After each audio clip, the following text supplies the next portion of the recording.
Welcome everyone. The topic for the day is tools for schedule management. We'll talk about the various tools that has been utilized to plan, prepare, and probably execute and evaluate just a thing. So we need to understand what is it a project which has been further bifurcated into so many kind of activities, jobs, and tasks. Thereby, if you look at it at this particular level, the second level, if you want to go around it, there are approximately six tasks. But at the primary level, there are only four tasks that needs to be completed on, and so on and so forth. To establish this objective or the project we are talking around it. So, deliverables are unique, verifiable products or results that must be produced to complete a project. And usually, it is the work breakdown structure at the lowest level that we talk about here. Here's the sign that we have already told you around it.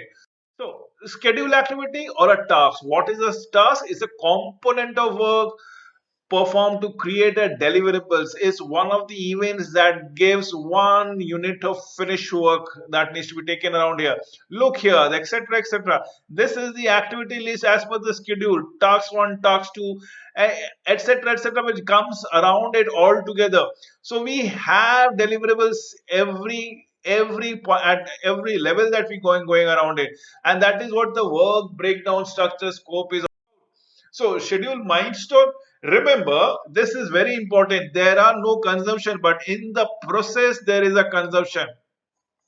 A significant event of project schedule, such as an event restraining future work or marking the completion of a deliverable. See, this are a measuring point which have zero duration and no resource utilization. That is to be understood. So that is a completion of an event or a start of an event you call it about it. Logical relationship is a dependency between schedule activities or between schedule activity and a schedule milestone. Hard logic, mandatory dependence. Please understand. In a hard logic, you have to do those activities per se to complete a project. Whereas on the soft logic, it is optional dependence. So there is something called discretionary things that comes around it. So logical relationship is finish to start. You once you basically finish a product or an activity, from there you have to go back towards the initiations of the activities as the case might be. So finish to start. So you have an activity, you have an outcome out there, you have to further break it down to come to the initiation state as has been depicted in the figure. Then there's a logical relationship with the end product of one thing will lead to another end product of another subsequent things. So that is finish to finish. Probably an end product of a tire, or once you manufacture a tire altogether, and when you install it into a vehicle during the manufacturing of the vehicle, so finished product of a tire and the finished product of the car comes to a culmination. So that is what we are talking about. Logical relationship of start to start is something which can coherently start for the manufacturing of the tire and the manufacturing of the car can start parallelly. But once they start, they don't come to an end as such. Please understand this veracity altogether. Then we have very rare, not available, is the DOT or Department of Transport project that goes around it, which is to be understood altogether. Now, start to finish project management software that we have around it. We have come out with it. So there is a start point and there finish point or the end point. Precedence is a network diagram. See, look at it. This is the place where it finish it off, and this is the culmination of the event altogether. This is the culmination because all the arrow comes around here. The arrow starts, the workflow starts, activity starts from here onwards, and it culminates into one particular event, which is start to finish. So, a schedule diagram technique in which schedule activities are represented by nodes and the arrows shown in the logical relationship between the activities, as has been mentioned in this PERT program evaluation review technique or CPM, the critical path method. Talking about the critical path, the longest duration. Remember, critical path is the longest duration that a path needs to be taken for the project network. essentially what happens, that means when you've taken the longest duration, all nodes have been activated or ticked, all activities have been finished, despite it being a discretionary activity or a mandatory activity. The activities on critical path are known as must do activities or critical activities. Critically activities have no float or no slack. There are no delays at all. There are no fast, you cannot hasten them, you cannot delay them. They are mandatorily supposed to go around with them. So as a result, there is no float time or there is no slack activity or resources gone around it. So a project can have more than one critical path. That's one of the best thing about the critical path thing is a project can have more than one critical path. Activities not on critical path are, are also called non-critical activities. Did I say discretionary activities or something like that? To shorten the project duration, a scheduler must modify the critical path activities or dependency. So we have the start event and the finish event of simultaneous events starting together or finishing together. That needs to be manipulated, that needs to be segregated, that needs to be understood and accordingly implemented altogether. So we will tell you about the float or the slack time. Now look at here, look at this diagram which is very lucidly shown. Essential activities is out here, but then there's something called float, which is known as your the buffer time that needs to be taken care of. Just a buffer time in case there are breakages, in case there are shortages, in case there are breakdowns. So amount of time a schedule activity has, that is can be delayed or extended without affecting the project. So this is the buffer time that we have already taken. So that is the start time and this is the end time, remember. But we can finish the activities out here, but we have taken actually this to keep us in the safer side so that we do not violate any scheduling constraints of breakdowns and so on and so forth. Then there is something called free float, the amount of time a schedule activity has, that is can be delayed or extended without, remember, without affecting the start of the next schedule activity of the project work. And that is what the free float is all about. It this is the extra time that has been given or taken into consideration as such. Negative float, the amount of time that is which is critical activity or milestone misses a required date. Now this is where you need to understand the negative flow, the amount of time by which a critical activity misses a required date. If you miss a certain particular date, what is the negativity? The negative float is all about it. That's the critical activity. That is the milestone that you will miss by the time duration. So we call about the CPM method, one of the vital method of schedule management or project management. As such, a schedule networks analysis technique is used to determine the amount of flexibility or amount of load that can be going around it. I will explain this particular terminology in the subsequent slide with the time duration given out in a different network paths to understand what are the minimum project duration or what is the maximum project duration. Remember, the maximum project duration is the critical path which needs to go around it. Look at the forward path that goes around from left hand side of the screen to the right hand side of the screen. So early start and early finish. Similarly, we can have late start and late finish also, right? So what do we do around it? Let us move to the backward path. Now what is backward? From the end of the objective we calculated backwards, so when to start at all. So what does backward pass goes around it? It moves from late start to late finish. So what is the earliest time we start and what is the earliest time we finish? That is the the optimistic result that we are looking at. And how late can we start and how late can we finish is the pessimistic result that we go around it. So that would be helping backward pass. Now let us understand the Gantt charts as a tools of schedule management, a graphic display of schedule related information, a report from the project management program altogether. You look at it, it is exemplified with the star diagram with task A, B, C, D, and up to the 12th diagram, which is finished. And we end up, and this is the free float that comes around it. For every activity, there is a free float which has been given to you, so that nobody loses any time. This is the luxury that the organization have taken for themselves. Remember, only luxury that's not been given in the initial the task. Let us schedule a tracking. So actual start, this is the date that work of the schedule activity actually started. In project management software application, in the field it is called the actual start, the day zero, you call it the moment zero when you start initiating the work around it. So let us go for the actual finishing also. This is the date that the work of the schedule activity finishes, completed. It is done and done there. In project management software application, this finish field is called actual finish.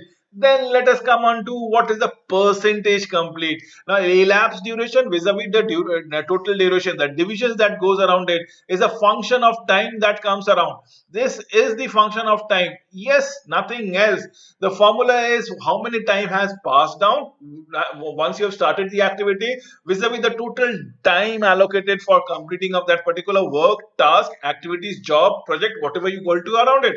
So with the current project management, if I say the field must be greater than zero with a base cost percentage can be entered around it. So what is base cost percentage? Let us understand. This is a percent of the delivery that has been completed. So of, let's say, of the 4 days I have only finished one day work, that means I've done 25% of the work, because one elapsed time is one and divided by total duration is 4. That means 1 by 4 is 25% of the work has been done. If it is 2 days have been passed, that means 50% of the base time has been completed. There are several ways to estimate this deliverables. A project performance baseline must be defined in the project management program before this value can be as such. So let us understand the base cost percentage per completion thing. It is a number of unit produced. This is the ratio of produced in the total specific amount of completion. So we need to have, I wanted to build up 4 chairs, of which only one chair have produced it. It is not in times of days, 4 days project. No, it is a completion of the project of 4 chairs. So that is what needs to understand. Unit must be nearly identical. For example, drilling 10 holes, only 4 were complete. That means 40% is complete. Similarly, base cost percentage completion is the interim milestone agreement method. It is with the party between two of both of the parties that agreed upon what are the interim milestone. That means in between milestone which needs to be completed to achieve the overall project objectives. Establish a percentage of total that has to be represented by each milestone. So every day, let's say every, if there are 4 day projects and 4 chairs has to be built, I need to be establishing it that each day I have to build one chair. Now this comes as the base cost completion method. It is irrespective of the duration and irrespective of the unit as such.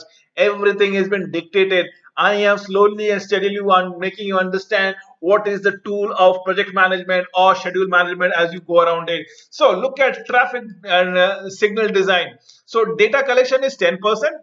Preliminary design is 60% complete. Final design complete should be 90% complete. PSA is approximately 100% complete. That is what we have been telling it to you. This is for your understanding. But remember my example of 4 chairs in 4 days. 1 chairs per day needs to be completed and so on and so forth. So 50-50 method, 50% complete assumed when the schedule activity actually starts. That's 100% complete when schedule activity is actually complete. So the moment you start, it is presumed that 50% of the work has been done. Or 0 by 100 method is 0% completion assumed when the schedule activity actually start, and 100% complete when the schedule activity is actually complete. Now these two methods, what are the differences out here? It is in terms of payment which needs to be done. That at certain payment, at certain projects, upfront payment is required by the vendor or by the project managers as such. In certain methodology, there might be no upfront payment or very less upfront payment altogether, and down payment has been done the moment the project is completed. So base cost percentage complete, proportional relationship method. This is used when the completion of measurable amount of one work packages indicate the completion of another schedule activities. This needs to be understood for hammock task. For example, project is 45% complete. What does the hammock task says? Says it is 45% complete and you need to pay me at least 45% of the total project that needs to be get around it. So schedule compression, a technique used to shorten a project without reducing, without compromising the project score.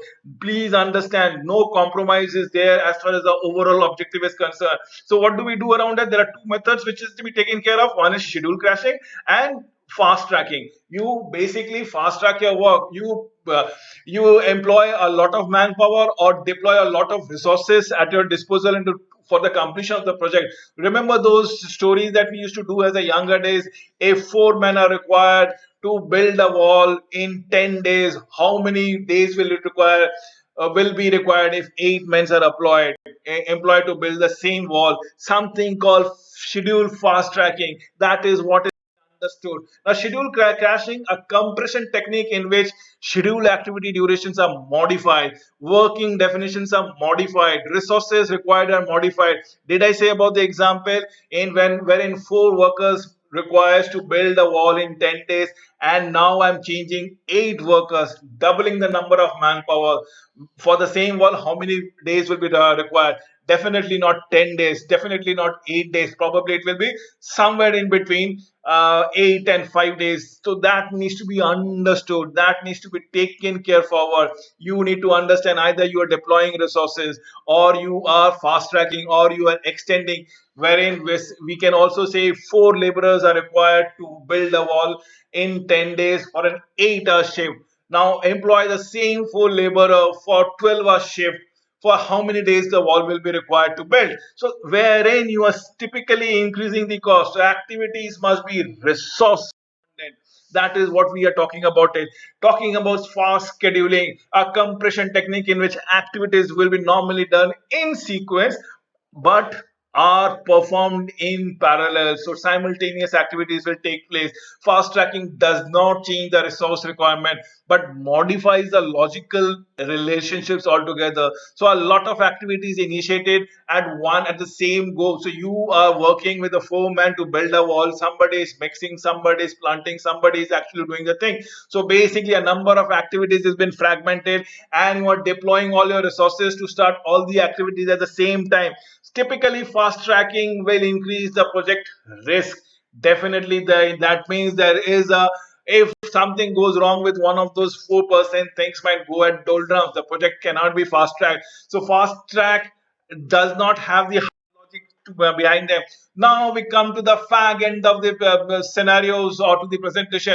It is what if scenario analysis, asking what if a particular situation and how it will affect the project model. Now this is very important. Outcomes, remember, outcomes can be evaluated only to the effect of the project objective. Project objectives can never be compromised. They cannot be compensated for any kind of fast tracking or fast scheduling or deplorable resources or anything. Any other excuses cannot be going around it, because that is basically nothing but risk analysis which you have not done on a right fashion. You need to jot it down, you need to point it out. So, well, let us come with the exercise altogether. What exactly would be the exercise? We'll talk about it.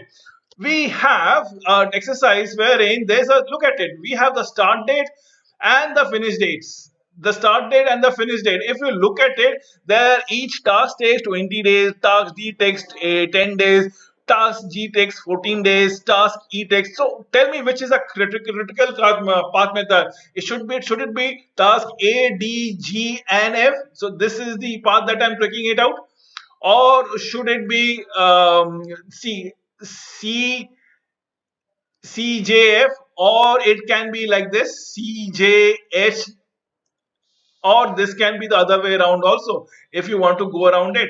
So we have got those 4 methods. Look at it.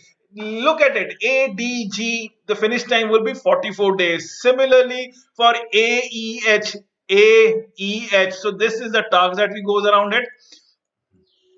What is happening with AEH is 50 days. Yes, that's going to be much more around it. Let us understand. I think this should be the critical task because it entails the maximum number of days. Then comes a BEH, or the task which is going around with this path. This path and this path goes around it. BEH would be 46 days. Let's say CFH. Now, this is the task wherein you actually go around this way. FH, what happens is 42 days, and the shortest period of time is CJF. which is basically this path which goes around it. So which is the critical path? The critical path remains the 50 days, which is the maximum part which is required, maximum duration that is required. So look out here, whatever I said, it came down out here. This understood this thing for your understanding. I have come up with this particular slide. With this, I end up my presentation. Thank you for watching this video.